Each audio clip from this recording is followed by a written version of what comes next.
So what are some of those mindset shifts that you think that employers must have today if they want to like not just create an organization which is remote, but also one which is healthy, which is like where people are connected, talking, and not everybody like living in their own solos and not trusting each other. So what are you observing and what would you suggest to any employer who is looking to hire a remote workforce these days?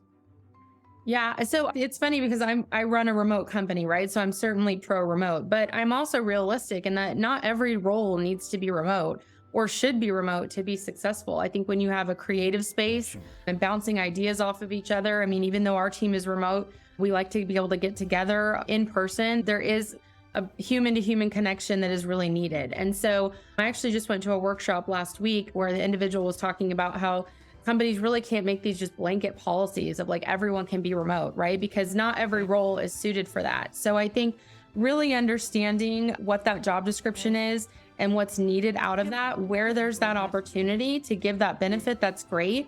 But we just have to be realistic. There are some roles that maybe needed to be in-house. And I think us as the employees as well need to be understanding and sympathetic to that because I understand from the business owner's perspective as well. So I think where you can, business owners should just not draw a hard and fast black and white, right? There are opportunities to work remotely. It may even be a perk, but also saying, hey guys, here's the benefit and explaining that benefit to them of why I want you in. This isn't because I don't trust you. It's because I see that we have more value when we are together and we're more productive.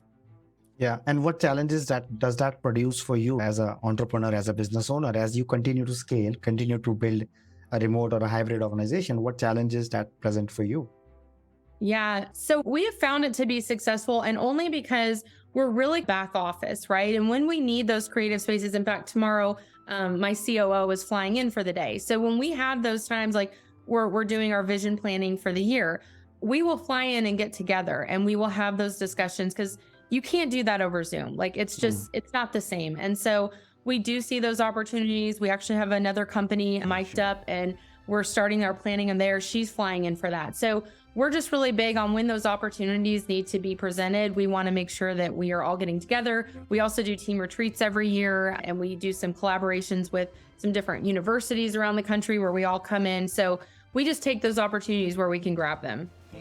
Thank you. I love that. I think it's that mix of like understanding what cannot be done in remotely and then bringing Right. people together on a frequent basis. That's so important, for especially anybody in a leadership role or a management role, because everything which we call as invisibles like trust or empathy can actually, you can turbocharge that during an in-person meeting.